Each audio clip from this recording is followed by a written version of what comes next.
Hello, I'm Sally Stanton and welcome to Season 2 of Snacks and Suitcases. Did you miss me? I missed you. This is the podcast packed with tips, tricks and real-life stories to make travelling with kids of all ages a whole lot easier and way more fun. And we are kicking off Season 2 with the woman you've all requested. She's been on before and she's back again to open the season. It's Jo from the Tokyo chapter. Mom, can I pack all my teddies? Okay, let's get started.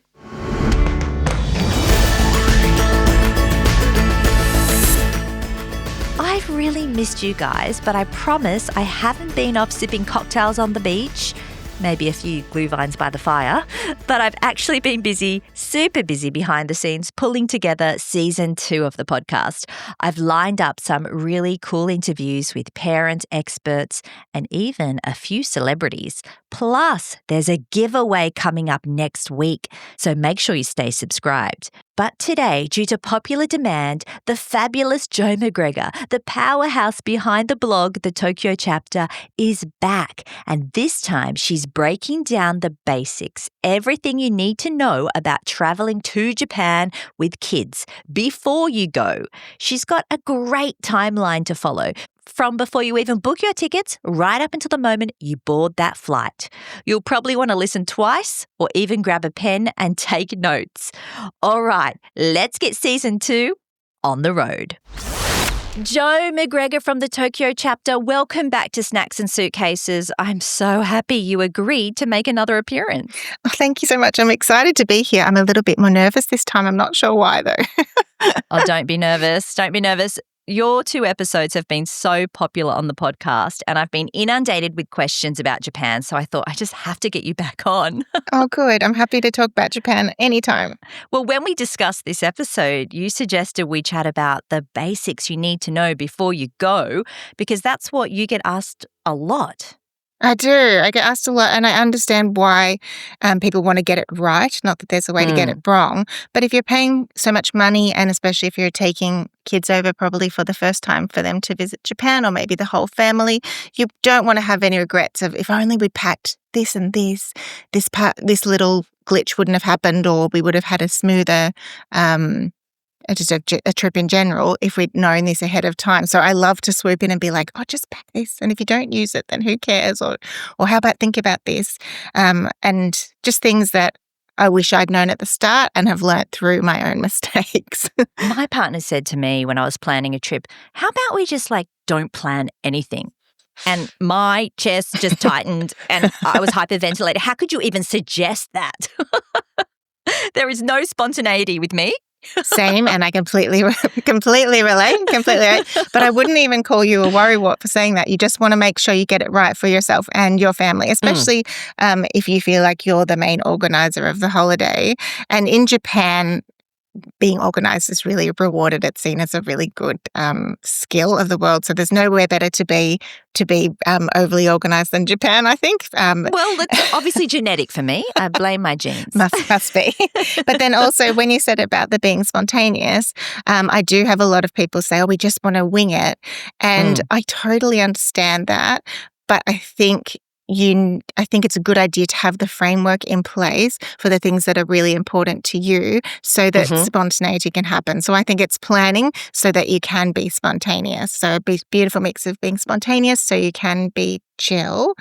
And then because Japan is so safe and friendly and beautiful things happen, there's a reason everybody comes home from their Japan holiday and thinks that their Japan holiday was the best. It's because it was. And it's because beautiful things happened to them. So they got there and the kids were a bit grumpy and they said, how about we go to this park down the road, and then suddenly this cool thing happens and they end up playing, or there's a festival in the park, or they meet a friend, or they wander down an alleyway. But because they had that accommodation all ready to go, they knew how to get back to their accommodation, they had internet, they knew they were still going to make that dinner that they really wanted to make sure they would make it to, all set in place. They can wander and get lost, not really lost, but lost and have beautiful things happen to them. Now, you've been to Japan since we last spoke, haven't you?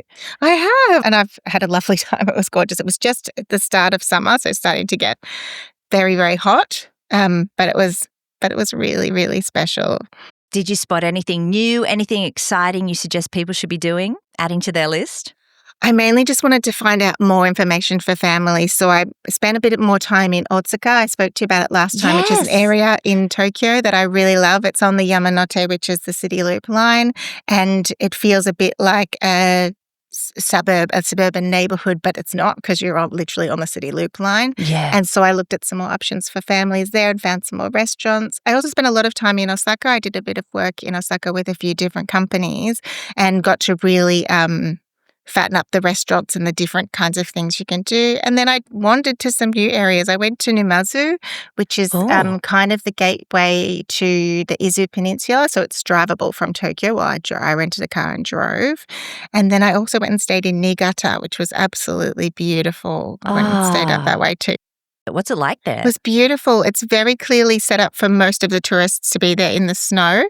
But because well, I don't know so much about geography, but because there's snow there a lot of the time, it's lovely and green when there isn't snow. That's lovely. It's very lush and just lovely to be out of the city. I'm trying to make sure that I can tell families about even more options outside of the major cities, particularly with families who are going back for their second and third and fourth time. As you know, Japan's had a big boom recently, and the thing I'm finding is almost everybody says, we can't wait to go back again, and they want to do more and realize how it's not as scary as they thought it would be. They realize Japan's accessible, so they want to branch out. I know some people think driving in Japan's pretty scary, but I don't know. Sydney roads, I don't know if you've been on Sydney roads or Melbourne with the trams, they freak me out. I find driving in Japan to be very, very pleasant as well. Left-hand side of the road, it's the same as Australia. And I find like the biggest problem you might encounter is a traffic jam if you're coming back late on a Sunday or a Sunday afternoon or something like that, coming from a touristy spot. But I feel the drivers are very polite. Also, thanks to Google Maps and things, you can have all your navigation in English. So it's not like you have to read. It can literally say like, at the next stop, turn left or whatever. Although some of those roads are very narrow, aren't they? Yes, that's right. In the city, it's definitely harder work than in the countryside. I do remember thinking, wait, is this a two-way street? It can't be a two-way street. It is, yeah. You just have to be patient and polite, which is how everyone is over there most of the time. But I must say as well, some people misunderstand and think that you need a car for the whole time in Japan. I actually think it's a detriment if you're using a car for most of the time. I think renting a car from Tokyo to go somewhere random in the countryside is a good idea, or from Osaka and Kyoto and driving is a great idea. But between Tokyo and Osaka, bullet train is always going to be the best. Yeah, we rented a car just from is it Odawara train station? Yes. To Hakone because we wanted to do a few little things on the way and check out, this is ridiculous, but I love checking out supermarkets. Yes. And I wanted to drive to a supermarket and go to a laundromat, all those things. Because I know you can actually do Hakone very easily with public transport. Yes. And actually I quite like renting a car in Tokyo, driving to Hakone for a couple of nights and then driving on to Lake Kawaguchi or Kawaguchiko, whichever way you want to call it. It's only about, let's say, traffic aside, 2-3 hours to Hakone, and then you've probably got a little bit less or the same again to go to Lake Kawaguchi, and that's where you can see all your Mount Fuji views and things. And that's why I like the car, because you can stop the car and take a photo and that sort of thing. That's a really cool way to do it. Go to different vantage points that perhaps tours or buses don't get to, and you can also go to the really good outlets near there. Yes, the outlets and also the what would you call it in English? Like the service areas they call them in Japan, which is kind of like a truck stop, and they're like a mini shopping mall. They've got a whole food court. They'll have shops and convenience stores and that sort of thing. So everyone can get out, stretch their legs, have a proper meal, use the restrooms. It's really cool. My sister rented a car around Hokkaido in summer, and they went so far north that the road signs were in Russian. Oh, wow. Yeah. Have you ever been up that far? I certainly haven't been where the street signs went out, that's for sure. I've been to Hokkaido in the summertime, and I've been once as a part of a school trip when I was a high school student in Japan, but of course no driving then. So, Jo, let's get into the basic things people need to know before they go. So when they've just got the idea of, I want to visit Japan, Where do I start? How do I begin? Okay, so I would start by looking at, first of all, when you're available. Then I would look at the Japanese seasons. So basically, I think any time is fine to visit Japan. July and August are the only times I have a question mark, just because the heat is so hectic. Too and hot. It shocks a lot of people. I feel bad for my people who ask me questions from Europe or from America, because I understand that's their biggest chunk of holidays. But they just need to weigh up if they can wait a little bit longer or go a little bit earlier. That's where I would start. I'd also be looking at, then I would look at Japanese public holidays. So I would look mostly at Golden Week. Golden Week is one of the few times that of the whole year, sort of in the same way that Christmas works for a lot of Western countries, that most people get a big chunk of time off in a row, which means most Japanese people understandably choose that time to travel. So that means airports are busier, but it also means that international tourists are competing with domestic tourists. So you'll have just more people in general. You'll not only have your visitors from Australia and America and Europe and other parts of Asia, but you'll also have Japanese people who are also trying to see Kyoto, or they're trying to see another part of Japan. So it just means everything gets a lot busier. So if you can avoid it, it's not the end of the world, but you'll need to be more organised if you go in those times. So I would be looking at, when is Golden Week? When is Obon? That's OBON, which is another mini stretch of Golden Week. And then I'd also be looking at those first few days of January. I don't think that the first few days of January is enough to deter you from going. And actually, if you're clever, that's a really good time to stay in a beautiful hotel or a ryokan. And really, all of Japan sort of shuts down for those 3 days. Their New Year's Day is the big day, isn't it? It is. It's not Christmas, it's New Year's Day in Japan, when they all go to the shrines. Yes, and good point. Christmas is business as usual. I'm asked this often. Will everything be open on Christmas? Yes, to the point that I was quite devastated when I worked in Japan that Christmas, everyone scheduled me on for Christmas, and I was like, on Christmas Day. But Christmas is business as usual. You can go to McDonald's, or you can go to a high-end dinner, or you can do whatever you want to do, but it won't feel any different in terms of in the cities, in terms of business as usual for everything else. I heard that a lot of people, maybe it's more couples, go to Disneyland on Christmas Day. Have you heard that? Christmas Eve, more so. Christmas Eve. So Christmas Eve in Japan can often be a bit like Valentine's Day. So it's not a day that you spend with your family. It's a day that you spend as a couple. And that's a day that if you were single or newly single, you might feel a bit sad on Christmas Eve if you didn't have someone special to spend with. Poor singles. A girlfriend of mine was in Japan last Christmas and asked me to book a restaurant for her and her family for Christmas Eve. And I did warn her. I said, you are going to get a shock because it's going to be all lovebirds around you. And when she got back, she said we could not stop laughing. It was just well-dressed couples, young couples, all around us. And she said, and my kids were just trying to get their dinner and sit still and quietly. And she's like, I was so scared someone was going to propose to someone and we were going to ruin the vibes. So yes, Christmas Eve is fine. So yes, I feel, but yes, I feel I'm not very distinct. So I'd look at Golden Week, I'd look at Obon, and maybe if the New Year's days worried you, like you're planning on flying out on the 2nd and thought you'd have a special meal on the 1st, you'll find it a little bit difficult. But if you're very smart, you'll stay in a ryokan or a hotel with the food all included, and you'll have this beautiful downtime and you'll get to visit the shrines, that sort of thing. Golden Week, does that change every year? It does slightly because it's the days so there's about, don't get me wrong, I think it's 3 or 4 public holidays. And then when you chuck together a weekend on either side of that, then you'll find that it's usually 5 days or something in a row. That's Golden Week. When is it normally? Golden Week for next year is the 29th of April until the 3rd of May. So that's a Wednesday. Till the 5th of May. 29th of April to the 5th of May. And that is, the very end of April, the very start of May. Oh, I feel like it's when our school holidays are. Maybe it's a bit after. Yes, so that's why I say to people, have a Google before. And if you can manage to pop in on the 6th or the 7th of May next year, you're going to have a lot less time getting your Disney tickets, your restaurants, and booking trains, etc. Could that maybe coincide with the cherry blossom Sakura? Sometimes, very, very rarely. Usually Sakura's a little bit earlier, but you could be really lucky. You could be really lucky if you were there right at the right time. You could be, or it could be bad. It could be too crowded and you can't sit, you Yes. can't move. But actually, you just saying that made me think of something else that I should mention is a lot of people ask me, when will the leaves be lovely and orange and red? And when will the cherry blossoms be at peak season? So the other thing you can do, you can't base your travel dates around when flowers are going to bloom or leaves are going to bloom, of course. But the best thing to do is Google cherry blossom or sakura forecast calendar, or you can do Japan autumn leaf forecast calendar, and they update it all the time. So you can keep an eye on it. And then, of course, different parts of Japan will bloom at different times. So Tokyo might be first and Kyoto second or vice versa, depending on, all that sort of thing, depending on what the season is.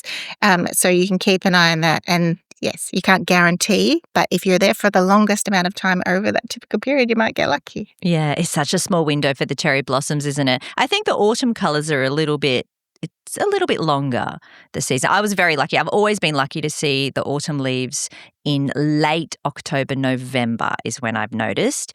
But obviously, what's the weather doing? Like, it's just getting so much hotter these days. It's hard to know. It is. So you sort of have to try your luck. And that's why Japanese people get so excited. Everyone's like, how can Japanese people be so excited by cherry blossoms every year? Because it's this small window and no one really knows. So when you see them, it's like, go, let's organise a picnic. Yeah. Let's go see them. Okay, what else is there? Let me go through things to book in advance and the timeline of when I recommend doing that. And then I've got a few things I want to talk to you about, things to organise just before you leave for Japan to make sure you're ready to go. Yes. So 6 months out, I recommend starting to think about hotels. A lot of people want to book hotels earlier. In Japan, most hotels do not open their bookings before 6 months ahead of time, which is why... 6 months? I thought it was 3 for some reason. It depends on the place. In general now, most of the time it is 6. And that understandably makes a lot of parents very anxious because they want to book a year or so out. And if you look online now, it'll say all booked out. And then people panic email me. They say, I can't believe this hotel I wanted to book is already booked out for September 2026. Yeah. I see a lot of those comments on Facebook, actually. Yes. People freaking out, but it's not open yet. That's right. So 6 months out is the time. What I recommend doing if that doesn't sit right with you is, it's a bit of a personal hack, is jump on booking.com and you can select the free cancellation option and you can put in an option. You must write down when you can cancel it for free by, of course, to make sure you're not double paying. But if it really worries you, lock something in. That seems good. Booking.com sometimes preemptively sell some rooms that they know are going to open up in time, and they might be at a higher cost. So you could always hold that room, cancel it when something else opens up or something at a better price opens up, and then you can do that nice little switch without worrying. If it makes you anxious, the idea of, we're going in 7 months and I haven't got a hotel and that freaks you out, that's one option. I think something you can do. Great idea. Great. And then the other one 6 months out is bullet trains if you're traveling in those busy periods. And if you have a big group. So if you have a family of maybe 5 or more, you can start booking via SmartX. It's a website and an app. It doesn't matter which one you use. SmartX, smart like the word smart, and then EX like ex-boyfriend X. And then you can book ahead of time. You don't need to do this if you're just traveling during any other day of the year. But if you'd like to, you can. I know some people like to lock it in. Yeah. I booked mine. Yeah, so there you go. But the problem I had with a SmartX app was it wouldn't accept any credit card except for Amex. I had to use, so I know, we don't use Amex that much in Australia. Luckily we had one, but it wouldn't accept any other card. Oh, okay. If you have that happen, you can also look through Klook, which is a third-party site. But once again, I really don't think you need to book far ahead unless it's really making you lose sleep at night. You can book even up to a month or a few weeks in advance, or you can even book it once you're in Japan. It's not an airplane. A lot of people get worried. I think it's like a flight that they have to book. It is a train. So unless you're flying in those busy periods or with a really large group, I think you can leave it and book it. And because the trains come so frequently, let's say you miss out on the 10:14 bullet train, you can then book the 10:23 instead. Yeah. So you'll be okay. Yes, you'll be okay. You'll be okay. And then the only other one that opens up 6 months in advance is if you really want it. The Legoland Hotel opens 6 months in advance. doesn't usually sell out, but it does open that early. And that's a special one that some people like to book. It's in Nagoya, not in Tokyo, just to make sure everybody realizes, the Legoland Hotel. That's where Legoland is.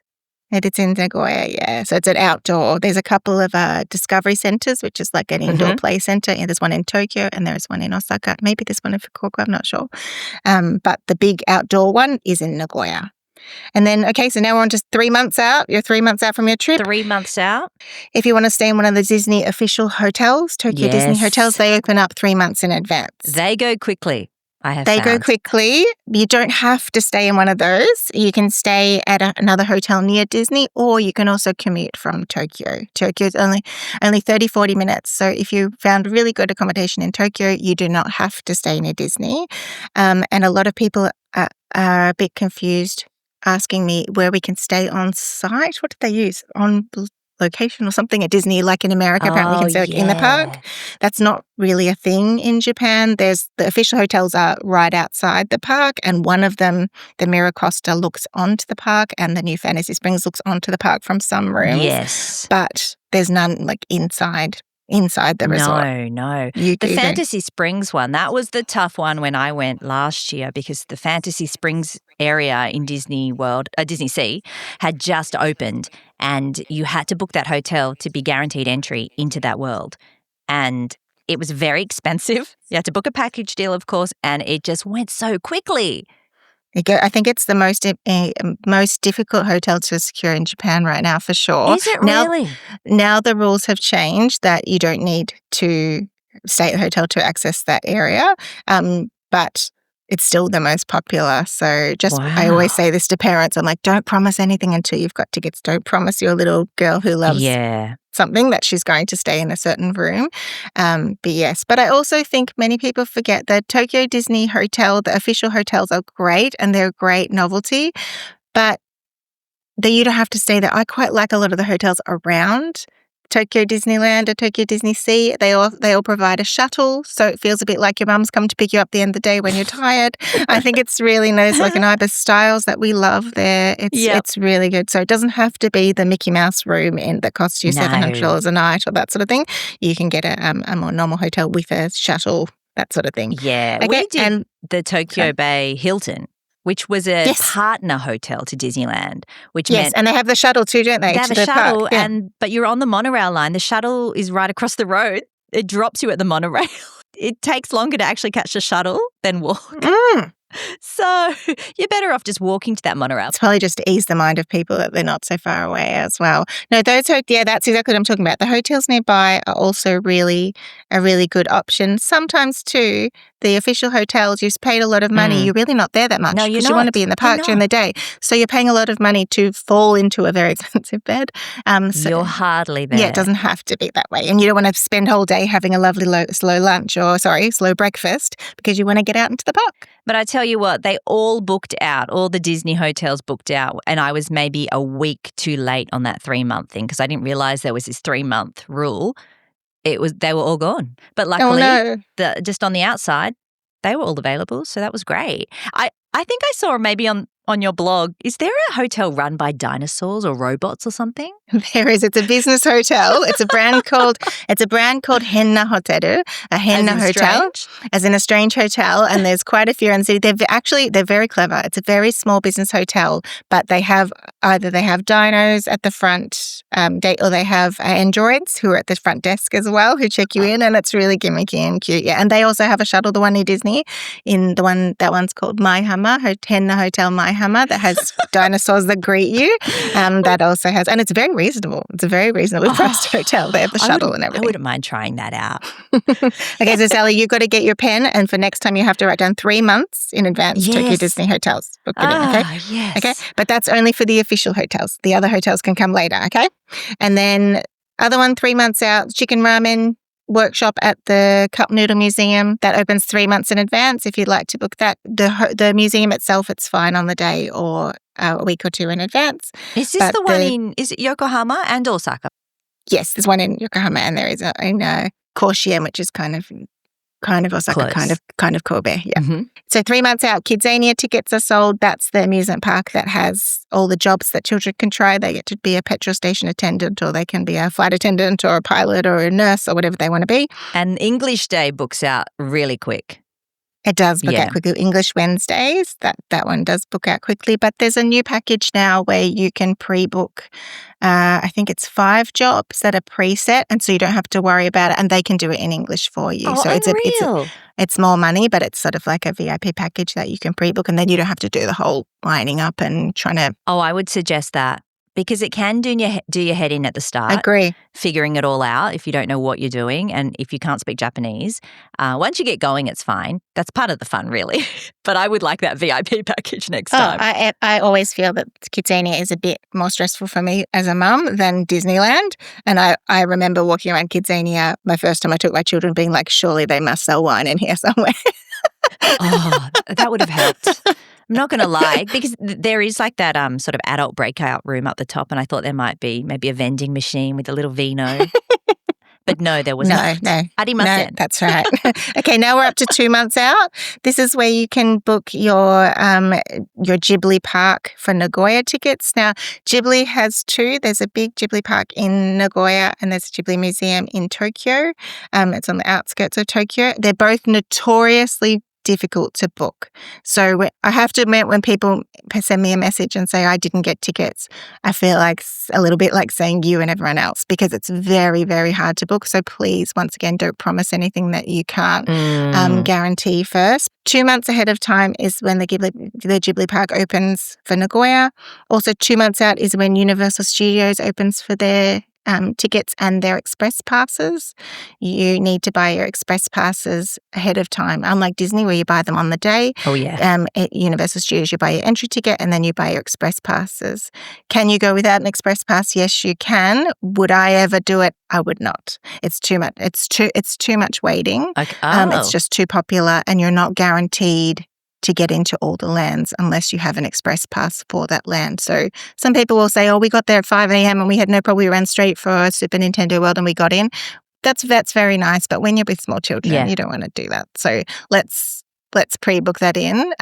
Universal Studios, because of this express pass system, is a lot more expensive than Tokyo Disneyland and Tokyo Disney Sea. I'm talking 4 or 5 times more expensive. Is it? Whoa. So if you have kids and they are saying, we can't decide, push them to Disney. Yeah. Like make Disney, show them Disney on YouTube, and let Universal Studios slide if you can, because it's a lot more money. Yeah, I haven't done Universal in Japan, only in America without kids. The one in Japan, is it mostly scary thrill rides, or is there anything for the little kids? There's not a lot for little kids. There's a little, like a Hello Kitty section. There's a Sesame Street section, but there's definitely not as much as there is at Tokyo Disneyland and Tokyo Disney Sea for little kids. But once they're okay with a few mild roller coasters, then I think it's still worth going if it's in your budget. And then the other thing in my 2-month period is things like cooking classes, especially if they're niche. If you wanted to do a gluten-free cooking class, I think around the 2-month mark is a good time to start organising those sort of things. If you were doing a gluten-free ramen or something like that, it's time to start sending emails and start paying deposits. I bet you've got some suggestions on your blog. I do for some wonderful gluten-free classes. Yes, please. And then in 1 to 2 sort of month mark, I would start looking at if you're going to book any private tours. Mm-hmm. That's around the time if you're going to book some sumo. Most of them are like 1 or 2 months in advance. You book some sumo. You'll need to Google the times of year for different areas for sumo. I would also start looking at special restaurants. So if you've seen a special restaurant on Netflix or a friend recommended it to you 1 to 2 months in advance, it's time to start sending emails, making reservations if it's really important to you. You don't need to book every restaurant. However, almost everybody seems to get a bit of a shock that not everywhere is not everywhere is kid friendly. That doesn't mean you'll have a terrible time. Sorry to do a bit of self-promotion, but I have lists and lists and lists and lists and lists of places to go to. But falling into any old restaurant is hard, which is why I have those lists. Yeah. And you don't need to book everything. But if you guys really doing omakase sushi together or doing high-end tempura as a family for a lunch, book that in so that you know you'll definitely get it, because you don't want to get to the last day and be like, oh, I really wanted to have tempura and I haven't found somewhere that will take all of us yet. Take that thinking out of it and have it locked in and then go from there. No, excellent recommendation. And then other things, 1 to 2 months out, if you wanted to book a jinrikisha, which is like a Japanese rickshaw around like Arashiyama, which is the bamboo forest. Oh, you have to book that ahead. You can book that ahead and it'll save you having to wait. So this is 1 to 2 months ahead of time. Okay. You can book that in just so you don't have to think about it on the day or wait. I would be booking that.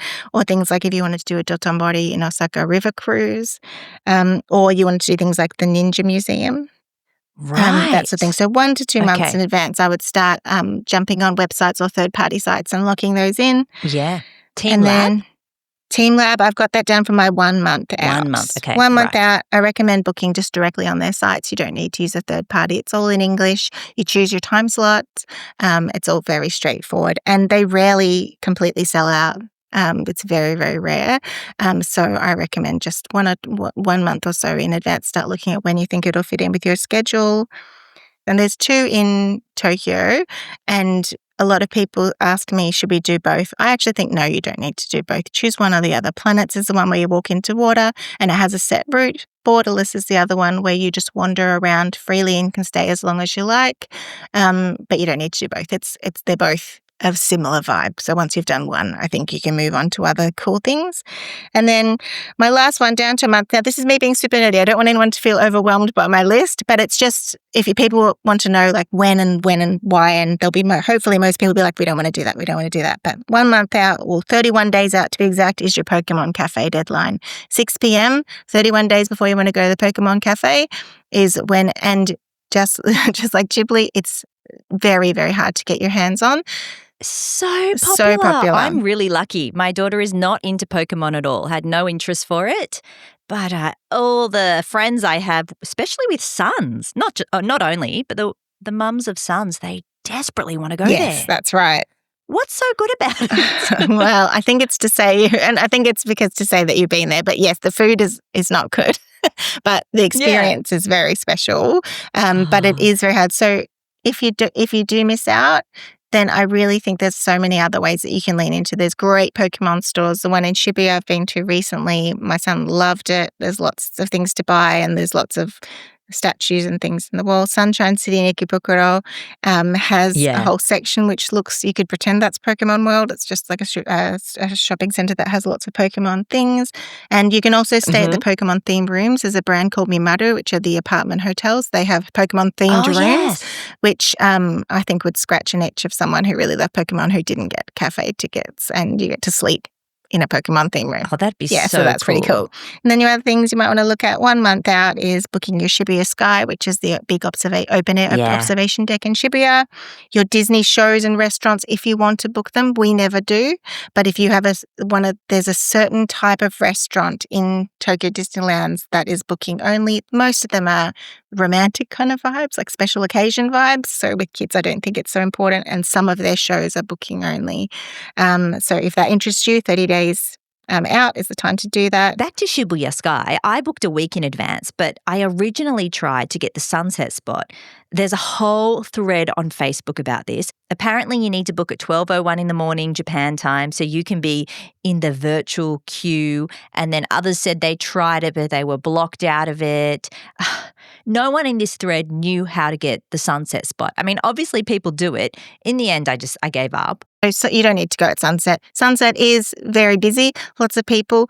Shibuya Sky is amazing, particularly with kids during the day. If it's a clear day, you can see out. You might even see some Mount Fuji. You can just get an idea of the expanse of Tokyo. It's open air, which sounds more dangerous than it is. You're on the top of a rooftop. No, you feel pretty safe up there. But it's not dangerous. You've got big glass barriers everywhere. But I think it's a waste to worry about that sunset spot. Go on a nice day and a nice free day you have. You probably need 2 hours with children. Go up, have a look, then go and explore Shibuya Crossing, that sort of thing. Do I think that you absolutely must do Shibuya Sky? No, I don't. I think it's a nice to have. But if you got back from your Japan trip now and said we didn't get to go, I'd be like, I really liked it. You'll be okay. You did?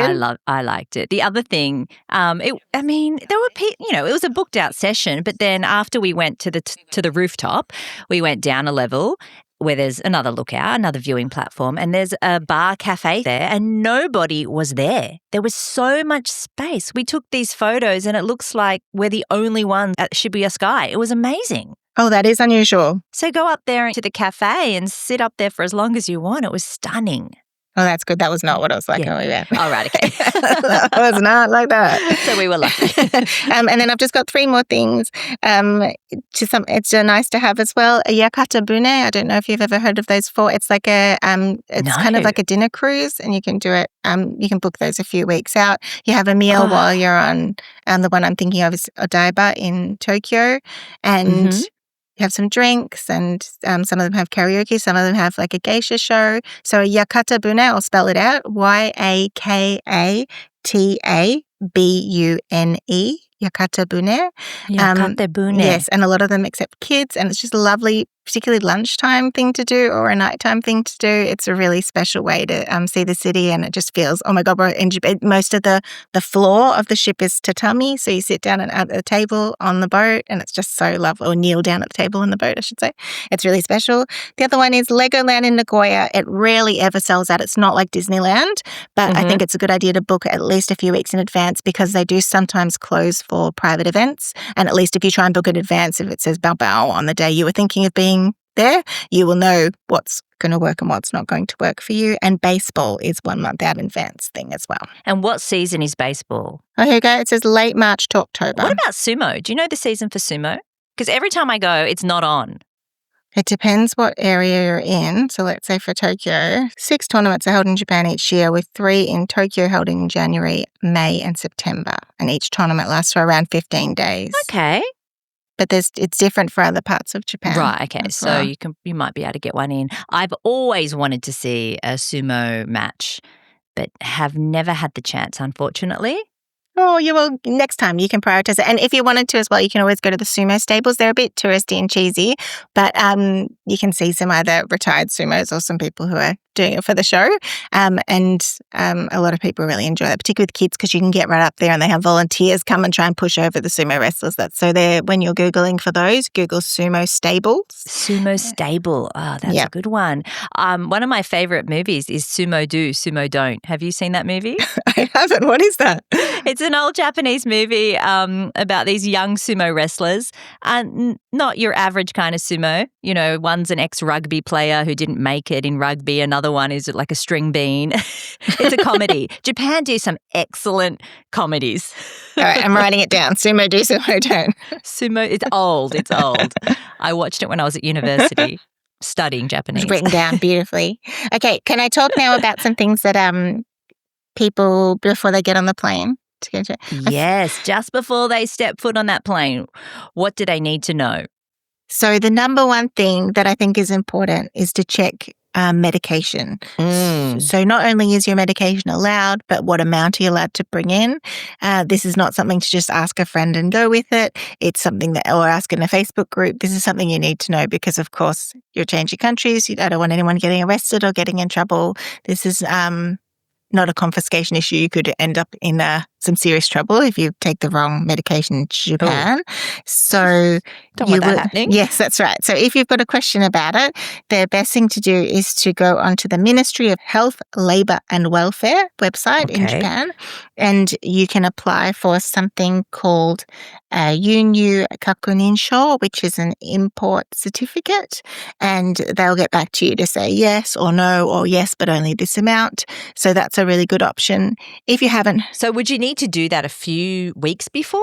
Yes, I would be doing that at least 3 weeks out to give you some time. If you had a little question, you can call your Japanese consulate or embassy near you to ask. Some things will surprise you. So some stronger medication, some like a Panadine Fort from Australia, last I checked was not allowed. And some of the Vicks inhalers and things like that. Japan is quite conservative when it comes to drug laws. So it's good to play along and make sure you're doing the right thing just in case, so you know you're not taking any risks. And same goes for if you're taking vitamins, make sure you keep them in their original bottles, and I also say this to people who are traveling with babies, please keep your formula in the original packaging. No one wants to be traveling with just a random white powder. Just because of the language barrier, just keep things nice and clean. So your pill says vitamin C on the thing, and you go through and you can show someone if they ever wanted to see it, and you're fine and you're good to go.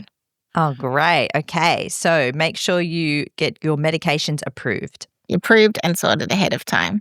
And then number 2 is it does surprise me how many people do not do their research on how to get from the airport to their accommodation. So the best and easiest way to do it before you get on the airplane is to go to your hotel's official website, and all hotels in Japan have a section called Access.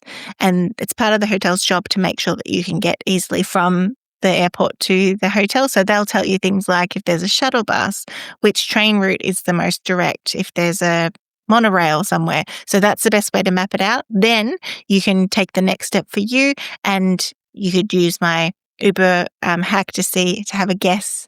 Use the Uber app to see how much it might cost to take a taxi. Something that I use almost all the time is an airport limousine bus. Now, don't be mistaken by the name. It's not a limousine. It's not a limo. It's just an airport bus, and they're great with kids because you hop on them, they put your luggage underneath. There's no need to look for train platforms when you're tired or a bit jet lagged. You just get there, you tell the driver where you're getting off. He'll say, everyone getting off at blah, blah, blah hotel or blah, blah, blah, blah station. And then you get your luggage back. And there's Wi-Fi on the bus. There's a toilet on the bus. So it just makes it easy. And then everyone can go back to sleep, or kids can look at iPads with headphones on and that sort of thing. So that makes it easy. So that's what I do. So go to your hotel website, check the access section, compare it to a taxi, and compare it to your airport limousine time availabilities and schedule. You do not have to stay at a hotel that is the airport limousine bus stop. So let's say the Hilton down the road is one of the stops. I can get out there and then walk a couple of minutes to my little hotel around the corner. That's totally fine. Yeah, that's what we did in Osaka. We caught the limo bus.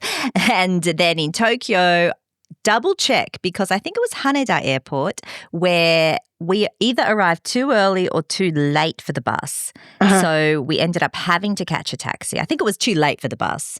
And the taxi, though, was not that expensive, to be honest with you. It was, I don't know, $80 out from, I mean, that's not expensive compared to, like I said, in Sydney, we pay a lot of money. Yes. We were going from Haneda to the Hilton, Tokyo Bay near Disneyland. Yes. So I think it was about $80, yeah, Australian. That's smart. So that's what I would do too. So I'd write down how much would a taxi cost us, how long would it take, how much would the airport limousine cost us, and then you might even, if it's a lot of money, you might want to weigh that against how much would it cost to stay at an airport hotel and wait till the buses start again or the trains start in the morning.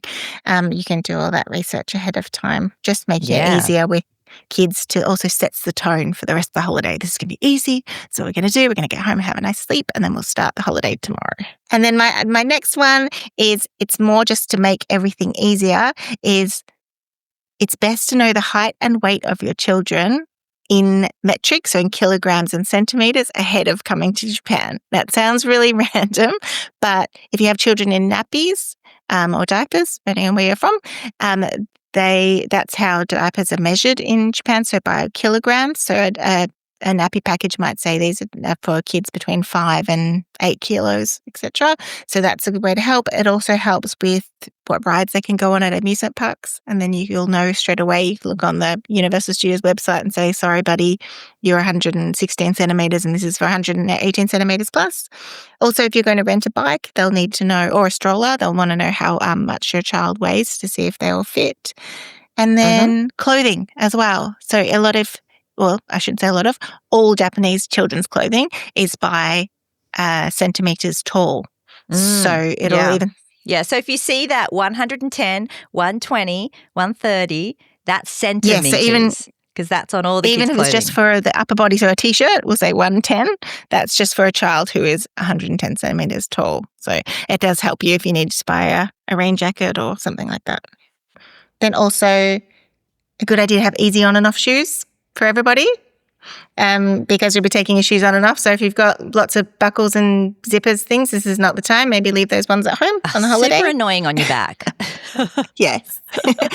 With small children or medium-sized children, a stroller and a carrier is going to change your whole holiday. Yes. So even for children that may not sit in a stroller at home, I recommended renting one from home if they will still fit in a stroller. It sure is. I remember you really mentioned this last time because you get lots of calls while people are already in Japan.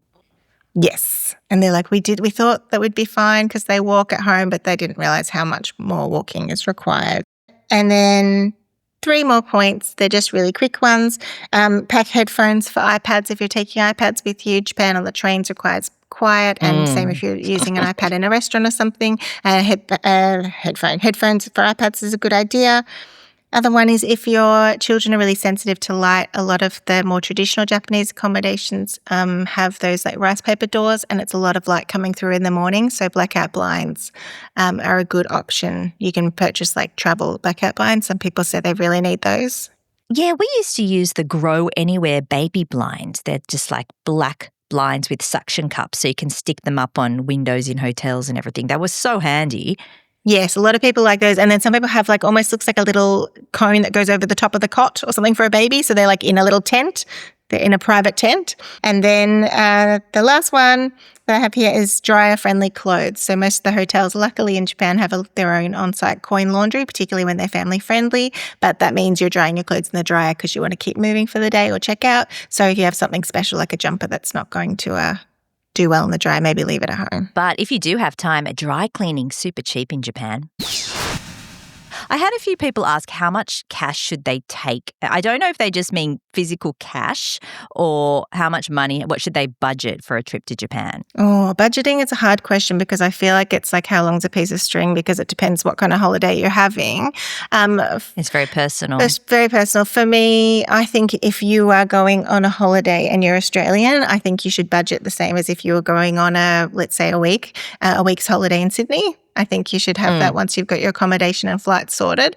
I think it's the same. And in the same way in Sydney, you could do high-end meals out. You could also do it on the cheap with some food courts and some cheap and cheerful restaurants. So I think whatever you would normally budget for somewhere or in a major city such as London, things like that, I think that's a good guide.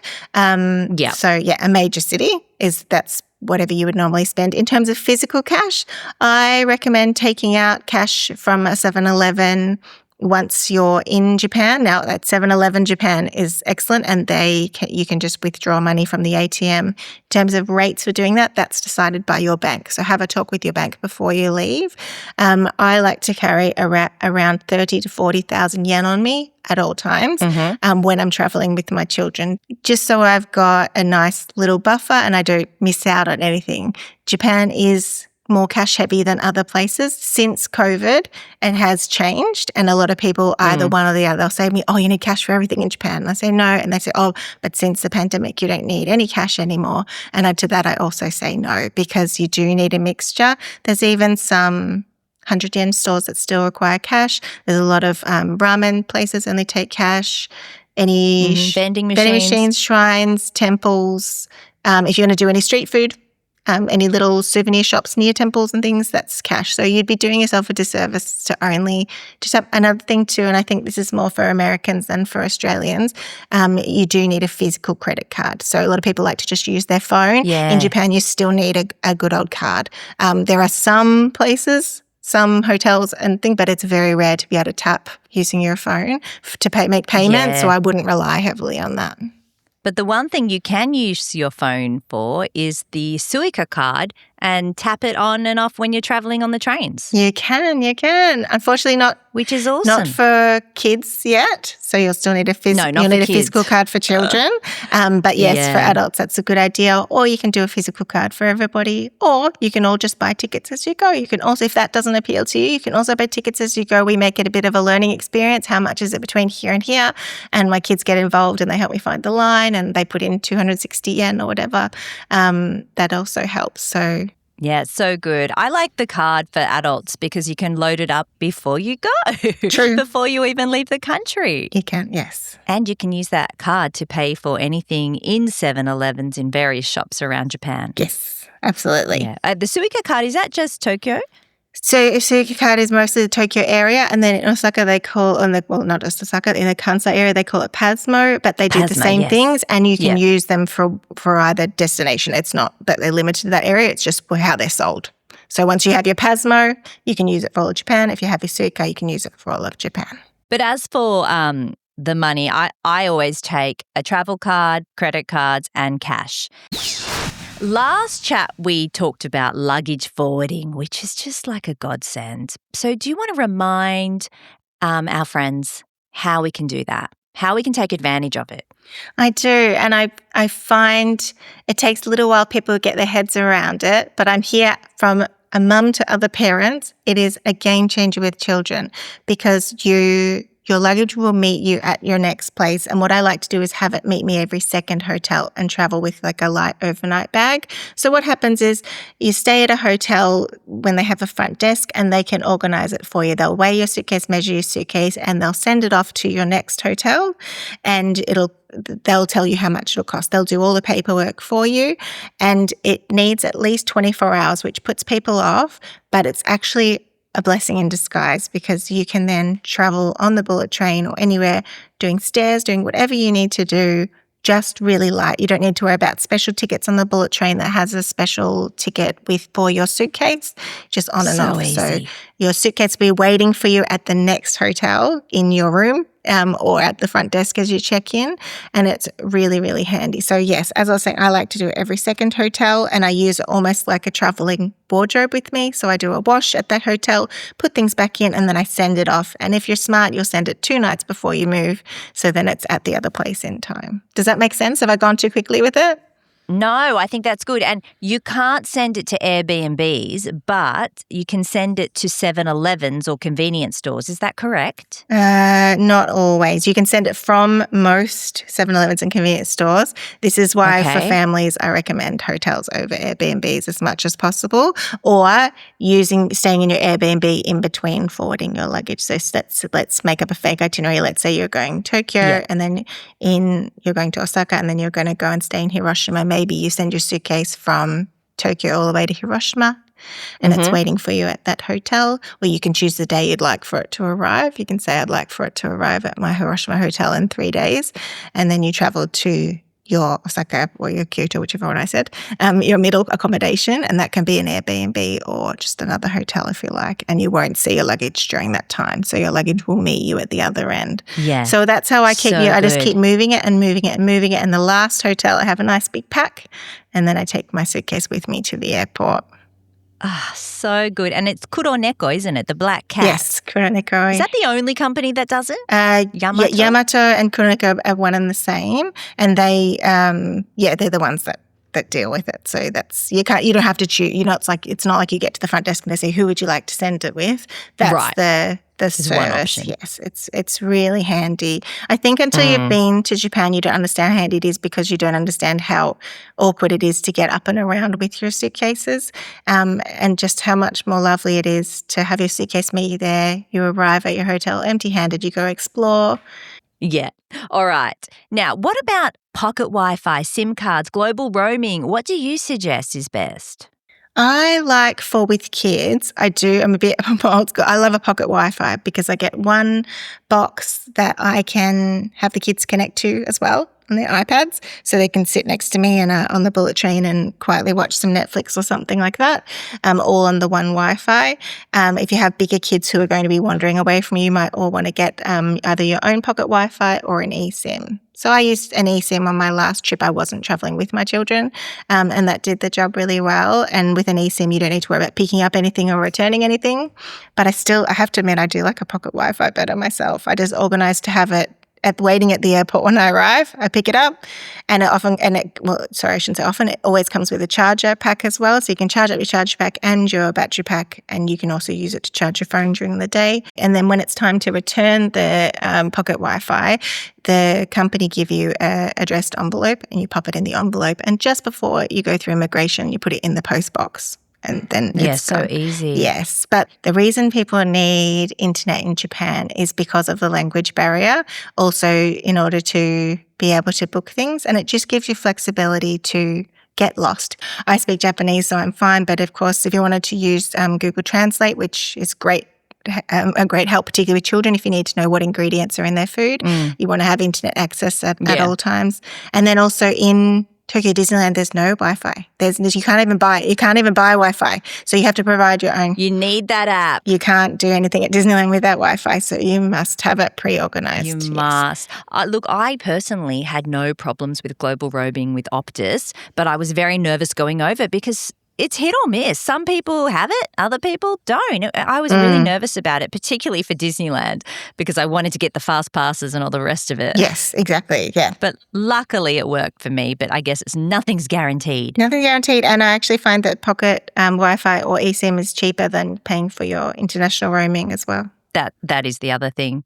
Speaking of technology, are there any apps, websites or tools that you suggest people download or make use of while they're over there? Yes, there's the Japan website. You can put in your family's details before you fly, and then you just show a QR code at the airport. You don't have to do that. If you get on the plane and you realise you forgot, it doesn't matter. You can just fill it. You just fill in a paper form. It's not the end of the world. But if you'd like to be pre-organised and have that all ready to go, you can fill that in. So Japan Visit Web is what you should Google to get that one up. Another app that's really handy is one called Ekbo Cloak. It's ECBO, Ekbo, and that is a luggage storage app that tells you in real live time how open lockers are. So if you need to put your storage, so it's really handy because you can say like, I want to leave my suitcase at Ueno Station, and it can say like there's only 4 spots. You'd be like, oh, well, that's not going to work for me because that's too risky by the time we get there. So that's good really if you're in an Airbnb, isn't it? It is really good. And also they also mention on that app there are some shops where you can pay a small amount to store. So it might be like a Docomo shop, which is like their Telstra Optus, a phone provider, and they have enough storage to store people's suitcases. So they will say, some of them, I'm not saying all, but Ekbo will tell you which ones, and it'll be like 500 yen for 4 hours or something like that. So okay. ECBO. Ekbo, yes. ECBO. But what does that mean? I have no idea. Some katakana or something? Yeah, I'll have to look into that. Yeah. Okay. Ekbo. That's a good one. Yes. Google Translate's pretty good too. Yes. Your good old Google. Although it's not always right. Yeah, true. Google Maps, of course. Is Google Maps the same as it is in Australia? Because, I mean, I don't really use it when I'm catching public transport here, but in Japan it's so detailed. In Japan, it's next level. It is so incredible. Not only that, it'll tell you which platform, it'll tell you which how many stations in between, and it'll list each station. So my kids love to follow it. They'll say, how much longer? And I'll say, look, we've got to go through Akasaka Mitsuke, then we've got to go through Yoyogi Koen, and then so they can literally look out and check it off as you go, and it'll tell you the prices. And one other app that really sticks to mind, which I think is a good one, is if you have a child who is still needing nappies changed or you need a breastfeeding space, there is an app called the Mama Papa Map app. So Mama Papa app map, and that will, so it's very confusing, but yeah, it's Mama M-A-M-A and then Papa P-A-P-A map. So that's the name of the app. The map is part of the Mama Papa app. Yeah, Mama Papa Map app. And there's a Japanese version, but there's also an English version in your app store. You download that, and then much like Google Maps, you can look where you are and it'll show you all the places you can change baby, all the places that you can feed baby. And it also includes details such as if they have a microwave so you can heat up baby food, if they have boiling water so you could make up formula, such as department stores. So that's a really good one when you're in a bit of a pickle and you're in the middle of nowhere or whatever. At least you know there really is nothing around or there is something nearby. So, yes, that's a really good option. Oh, awesome. I mean, I don't need to use those apps anymore, but if I had them at the time, lifesaver. Well, actually, do you know what? I recommend it to people who message me and say they have IBS, so they have irritable bowel syndrome, and are really nervous about not having a toilet nearby, because almost all the time change tables are part of public Of restrooms. course. So I actually say, why don't you get this out? And then you can see at all times where the toilets are. So it's good for kids who are a bit bigger because you can be like, oh, where can we take you? We don't want to have to go into a cafe and buy a drink or something. So you can use it in that way too. Grown-ups my can use gosh, it Jo. as a bit of a get out of jail. Jo, you just really think of everything. Wow. Come to Jo with the most random requests and you will find a solution. I'm here for all your toilet needs. I've got I actually have a whole blog post on how to read the symbols for Japanese toilets as well. So you don't press the wrong button. Well, if you have toilet questions, I mean, Japan is the place. They have the best toilets in the world. They do. Well, I do have some listener questions here for you. Here we go. Okay. As a father of 3 young kids going to Japan for the first time, how do I get my history fix while still being family friendly? Oh, I feel this. This is good. This is what I like to think I specialize in, so I'm excited by a question like this. Yeah, I know how he feels. Sometimes kids just go, I'm bored. How much longer? I get it. I think the answer is pacing the holiday. I do a little bit of your turn, a little bit of my turn. So I try and include this is why I try and include so many playgrounds in areas with special things like that. So we're going to start the day with something really kid-friendly, like a park where everyone can get out some energy. Then we're going to do the thing that Dad wants to do. And there's also another park next door, or there's an ice cream shop next door to when we're done. So I think you've had your turn, now it's my turn, then you have your turn. Also, most museums in Japan tend to have a little bit that caters to children. So I think at least a little bit. A lot of them are very catered towards children. I have a big list there. They're amazing. So I would be also looking into that one. So yeah, sandwich it in between 2 really kid-friendly things or a really kid-friendly lunch right after. And then you're fine. So you've had your go and this is Daddy's go. And then also you'll be surprised. A lot of people automatically say, my kids aren't going to like Kyoto because they think it's just temples. That's not the case. It's not the case at all. Kids will surprise you. Yeah, and it's quite easy, as you were saying before, to do something for the adults and something for the kids in Japan because there is always a soft serve ice cream shop near a temple or a shrine or a museum. There's always something there for kids and something cute, which may not necessarily be for children, but it is so cutesy that the kids are going to love it too. I agree. And that's why Japan's so unique because you've got your traffic lights with your cool noises in different spots. And then you've got your real historic special moments. And then you've got Hello Kitty jumping out at you from the shop and the next thing. It's just this wonderful blend. Going to Japan, Tokyo and Disneyland for the first time. 3 young kids. The youngest is 5. Lots of walking. Do we take our pram from here? Our youngest complains on really long walks. Do I take the pram from Australia? Do I buy one in Japan? And if so, where do I buy one from? Okay, another stroller question. So yeah, it is a popular one. It is a popular one. Yes, absolutely. Take a stroller, take one from home or rent one from home. There are some sites in Japan that do rent, but they are quite few and far between. Also, that means that you have to go to a certain part of Tokyo to pick it up and then return it. And also because Japanese children tend to be smaller and lighter, there's a lot more weight. So it might be the stroller's only up for kids to a certain kilogram and your kid is over that, which means you've got limited options. So to take that out of it, I recommend borrowing from a friend, renting or bringing a cheapie from home. In Japan, I've found there's no such thing as a cheap stroller. Now, some people who live in Japan like to fight me on this one and they say, but what about Book Off? There's all these secondhand shops.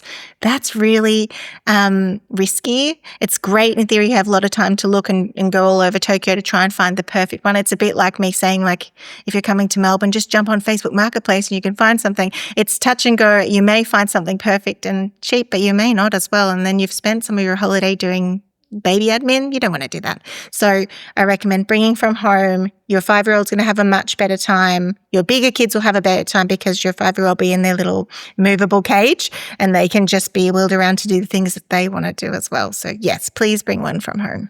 Okay, so it's not that easy to rent one. What about from Disneyland? While you're inside Disneyland, yes, but it's only for when you're in Disneyland. The price may have gone up since I was last there, but last I checked a couple months ago, it was 1,200 yen for the day. But the stroller weight thing was quite limiting. So 15 kilos with a height of 100 centimeters. And Japan loves the rules, so you might be like, she's 16 kilograms and you may still be denied. So just keep that in mind too. I actually had a bit of a shock because I went to Tokyo Disneyland a lot when my kids were very small, mostly because they were free for a long time. Yeah, it's very under 3. So I took a big double stroller and that was like a house underneath. We had nappies and we had snacks and we had extra jumpers. So my first trip actually when my kids were too big for a stroller was a bit like, oh, where's my extra jacket that I can just wear or a blankie to put on around your waist if you get a bit chilly. So in that way, having a stroller while you're in Japan is really good, even for the bigger kids, because you can be like, rice crackers from home, got them. Extra T-shirt, got it. Yeah. It's your own little wagon and it's quite handy. We're going to Japan in October. Which clothes should I take with me? Is it cold, is it hot, or is it warm? Oh my God, so cute. What is it? Jo, what is it? I feel like that kid can take over my job in a heartbeat. So I'll be like, what are we doing? Where are we doing? Where are we going? What are we having? Okay, so it depends on the season, but my number one tip for any seasons is I find that Japan in summer is very overly cooled in summer in most places for air conditioning and then the other way for winter, so it's quite hot even in the trains. So I find having one simple layer that you can strip off and put on is very handy. Yeah. So I like having even like those I don't know what you call them, not an IKEA bag, but just having an extra, like a tote bag with you. You can put everyone's one top layer in the bag and carry it when you're inside a shopping mall or a restaurant and then hand them out again is really handy. So when you're on the bullet train too, I also find in general that Japan is quite a bit more dressy than other places. Japanese people dress really well. That doesn't mean you have to be dressed up, but it does mean you'll feel a bit more sloppy if you're in your tracksuit pants or you're looking like you're going to climb Mount Fuji when you're walking through the middle of Tokyo. Well, this little girl's going very soon. She's going in October, which is a great time of year. I think it's a great time of year too. It's really good. I would be packing a couple of T-shirts, a couple of long sleeve T-shirts, a jumper, maybe two sweaters for everybody in the family and the 2 pairs of shoes. And I think you're good to go. No need for beanies or gloves or anything like that. I think you're good to go with the basics. But for the children too, it's very easy to get your hands on more clothes if you need some. It's harder if you're an adult and you don't fit in the standard Japanese size. That can be a bit more tricky. But for children, you can pop into H&M, Gap, Uniqlo. If you did find that the weather changes or it's unseasonably hot or unseasonably cold, you've got more options. It's a little bit harder for adults. For me, I have big feet, so I can't buy shoes in Japan. So I always make sure shoes is the only thing that I cannot replace if I'm stuck and something goes wrong in Japan. So I always make sure I have shoes. Yeah, I'm a size 9, women's 9, so I'm like a 40 or something, 40, 41 in Australian or European sizes. So there's just nothing for me. So I have to make sure my shoes are sorted. Everything else I can manage. I can wear menswear if I need to or whatever, but the shoes I'm stuck. I love their shoe shops over there. I've got small petite feet and I love going to ABC Mart for cheap sneakers because you can get your New Balance, your Adidas, the Sambas, the Gazelles, a lot cheaper there than over here in Australia. Well, I'm going to live through you because I've had my Onitsuka Targets that I love, but I had to buy men's sizes to get well, that's what you have to do. Look, in Australia, my mum and I can sometimes buy kids' sizes.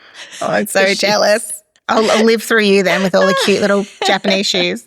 But I have very sensitive feet, if that makes you feel better. All shoes hurt my feet. Well, this has been fantastic once again, Jo, but I think we need to do another round of 5 fast questions.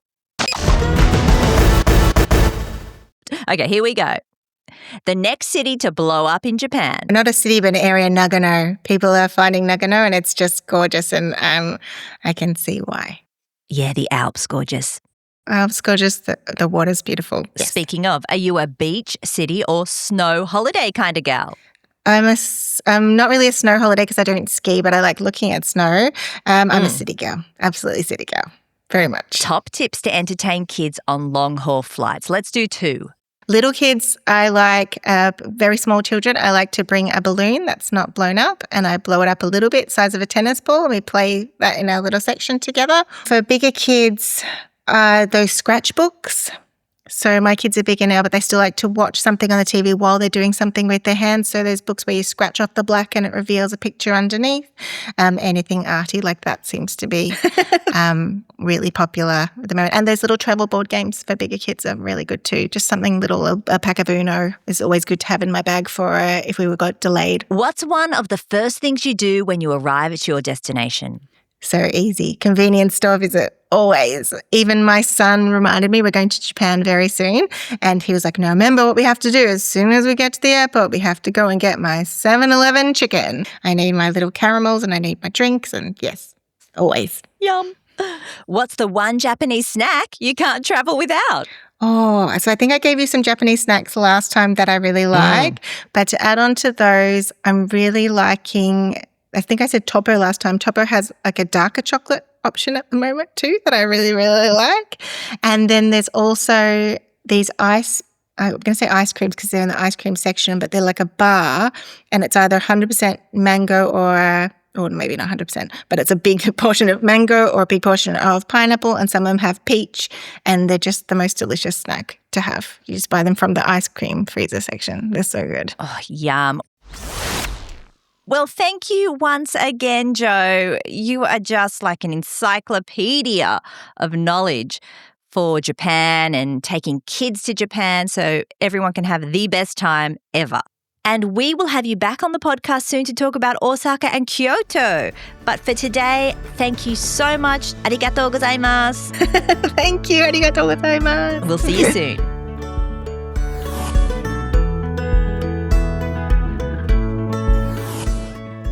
If you're heading to Japan soon, I highly recommend you take a look at Jo's blog, The Tokyo Chapter. Also have a look on Instagram. Everything is there in far more detail. I know she had a lot today, but there's even more on her blog. Now I have a very exciting announcement. Next week, Australian actress Ada Nicodemu is coming on the pod to talk all about her travels as a mum. And she's helped me organise a very, very special giveaway. So be sure to stay subscribed and follow Snacks and Suitcases podcast on Instagram so you don't miss out. I'll include all the details from today's episode in the show notes. Thank you so much for listening and joining me for season 2 of the podcast. If you want to get in touch, reach out on Instagram, Facebook, or send me a voice memo to snacksandsuitcasespodcast@gmail.com. Don't forget to subscribe so you never miss an episode, and share this with your fellow travel-loving families. But for now, happy travels! And don't forget the snacks!